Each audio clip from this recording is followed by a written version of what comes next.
The strength of Britain lies in her iron and coal beds, and the locomotive is destined above all other agencies to bring it forth. The Lord Chancellor now sits upon a bag of wool, but wool has long since ceased to be emblematical of the staple commodity of England. He ought rather to sit upon a bag of coals. Hello everyone. I recently received an invitation from the folk at S&DR 200 to take a look at some of the events they've got going on. As a professional train nerd, naturally I accepted. So it was that I headed north to Darlington. As S&DR are one of the sponsors of the event, they laid on the tickets, which was excellent. I always love travelling up the East Coast Main Line, but first class? Chef's kiss. S&DR 200 celebrates the 200th anniversary of the opening of the Stockton and Darlington Railway, arguably the dawn of the railway age. Now, the invention of the railways is not such a simple thing to pin down. It's not like one day there were no railways and the next you could visit your auntie in Bournemouth. And that's what the exhibition at Hopetown, Darlington is about. Hopetown, Darlington is a museum dedicated to the Stockton and Darlington Railway and railways in northeast England. In fact, it's built into the old North Road station, so you really can't get a more appropriate venue. The exhibition I was here to see was Railway Pioneers. If railway history begins in 1825, this was railway prehistory. Railways have existed for centuries, depending how you define these things, even millennia. The principle is simple. Smooth wheels on a smooth, level surface with some means of guiding vehicles along that surface. But it wasn't until the 19th century that this concept would receive the boost necessary to revolutionise the world, and that came from a Cornishman named Richard Trevithick. There's a replica of Trevithick's first successful locomotive on display here, but the locomotive was really a spin-off from his earlier invention, the high-pressure steam engine, or what he called strong steam. Engines powered by steam were nothing new, but the type Trevithick grew up with were low pressure. Great big things requiring dedicated buildings, affected by the weather, affected by altitude. Useful in their way, but limited. Strong steam could be built into compact engines that could be installed anywhere. Trevithick saw enormous possibilities for this. Factories, ships, road carriages, and railway engines. He may have built the first railway locomotive in 1802 at Coalbrookdale in Shropshire. But we don't know for sure. There's not a lot of information about it. We don't know if it ever ran or if it was even completed. This engine, the Penny Darren locomotive, is a replica of the first locomotive that definitely existed and definitely worked. The first working locomotive was the result of a bet. One of Trevithick's supporters, Samuel Homfray of the Penny Darren Ironworks in Merthyr Tydfil, wagered that it was possible for a locomotive to haul 10 tons of iron along the 9 3/4 mile tramway from the ironworks to the Glamorganshire Canal. The works already had a Trevithick stationary engine driving a steam hammer, and Richard himself adapted it to run on rails. The engine made the journey mostly successfully. It did break a few of the rails along the way, and on the return journey the boiler developed a leak that delayed its arrival back at Penny Darren. Nevertheless, it made the journey at a speed of 2.4 miles per hour. The Penny Darren locomotive was a crude thing compared to what would come later, but it had proven a point. Trevithick would go on to build other locomotives, improving on the technology. But he wouldn't be the only one. If the steam locomotive was born in South Wales, its cradle would be northeast England. It was steam engine time. In the northeast there were many coal mines, and across the country there was a growing demand for coal. The fastest means of transport was by water, either by river around the coast or on the growing network of canals.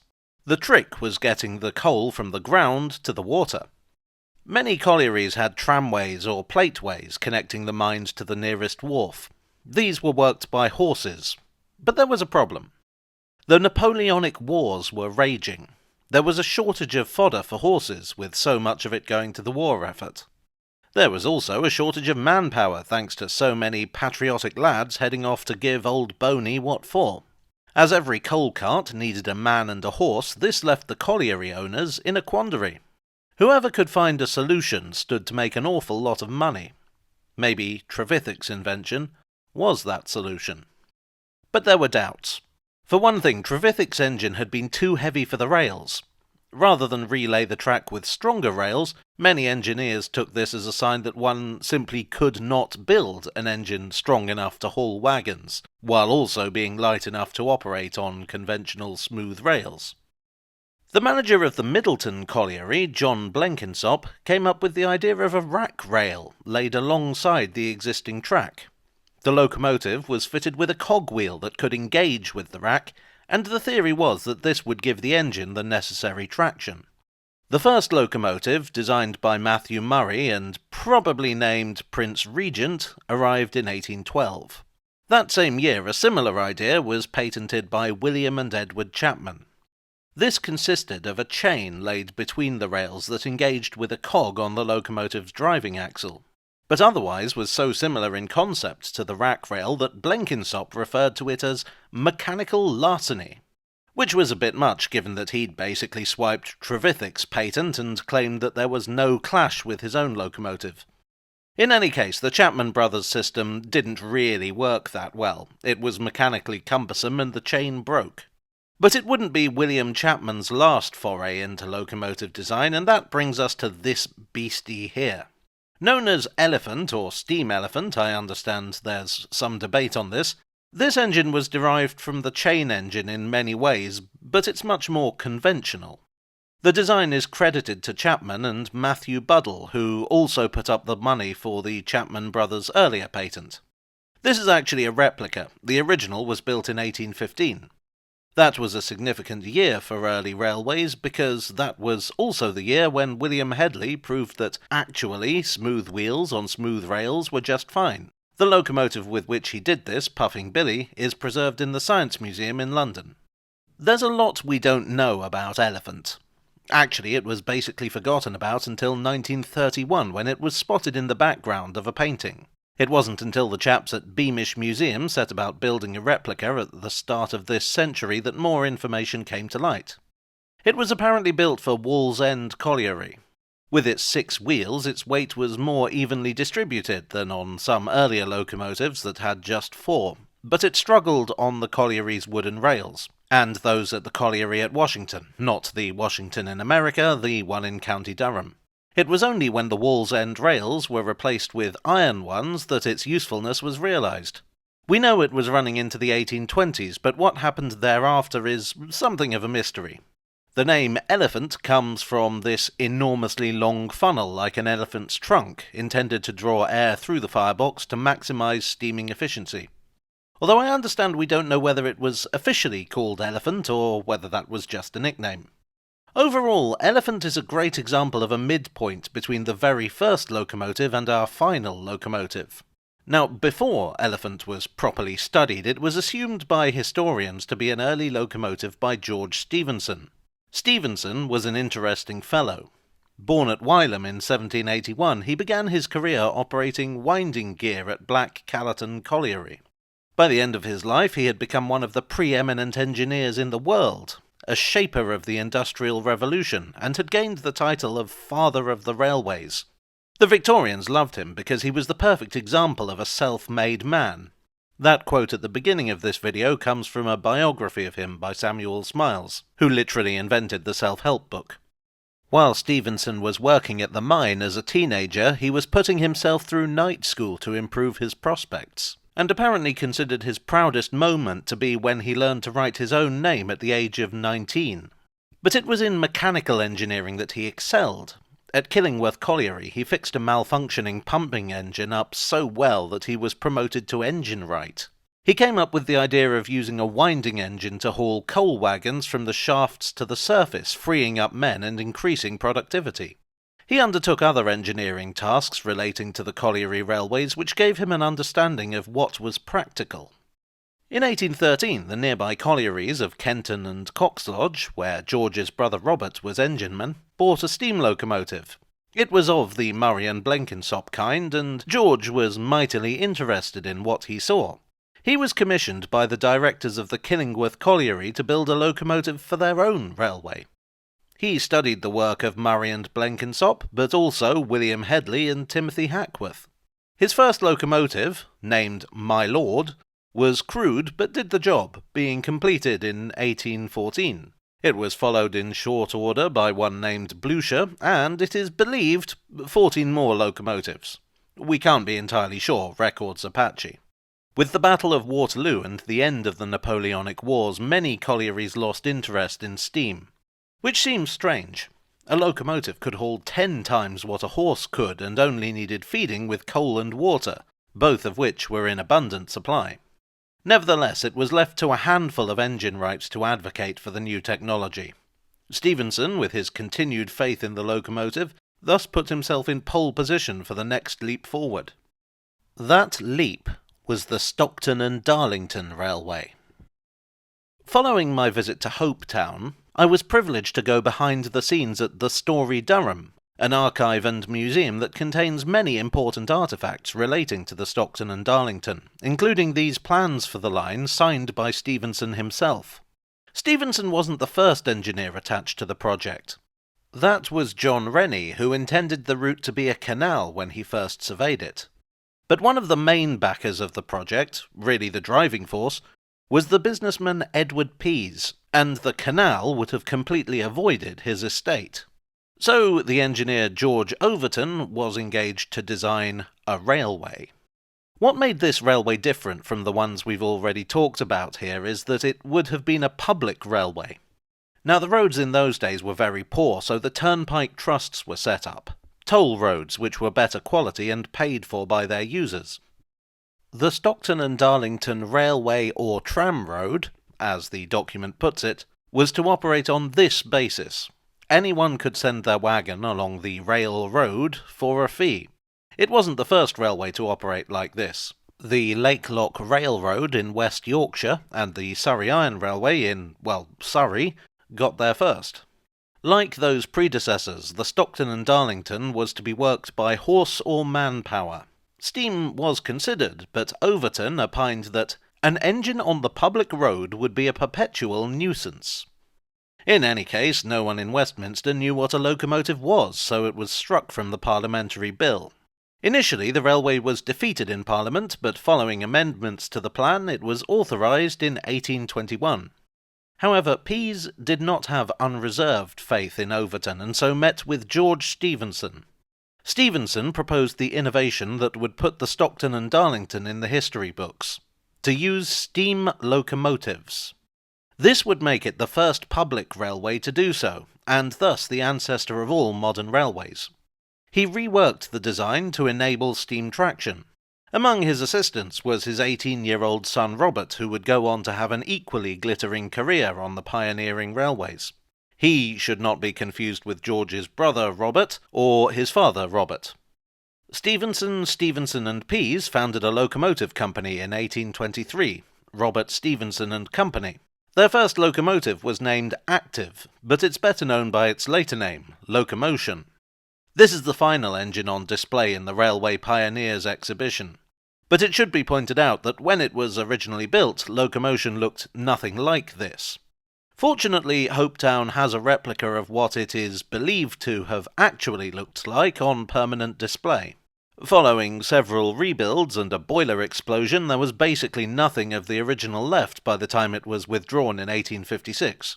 The remains and a bunch of era-appropriate parts were Frankensteined together at the instigation of Joseph Pease, son of Edward, to create something that looked sort of like the original.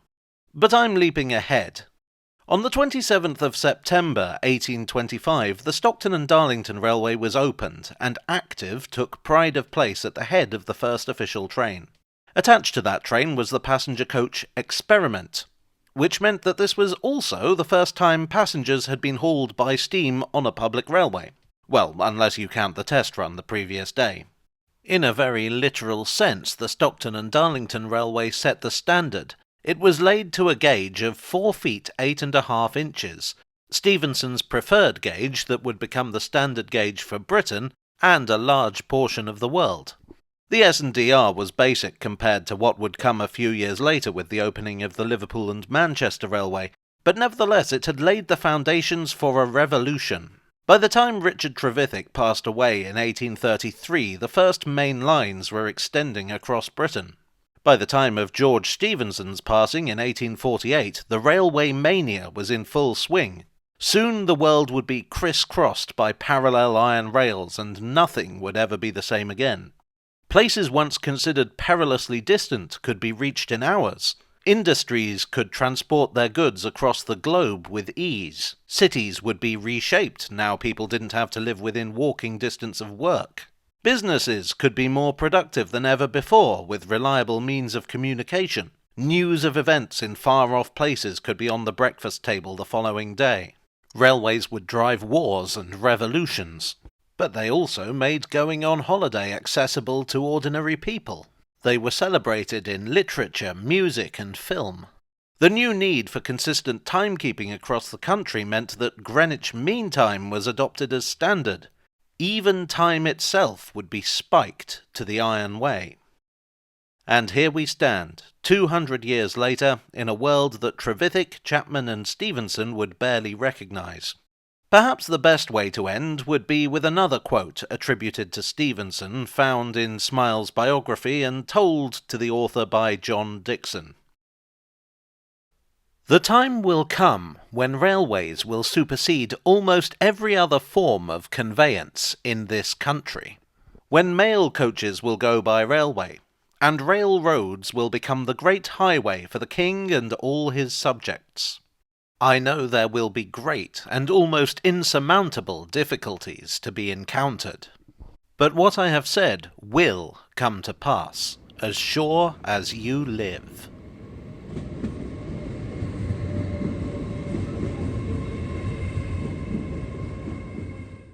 Well, I do hope you enjoyed today's video. If you did, firstly, please do leave a like. Secondly, subscribe if you have not already done so.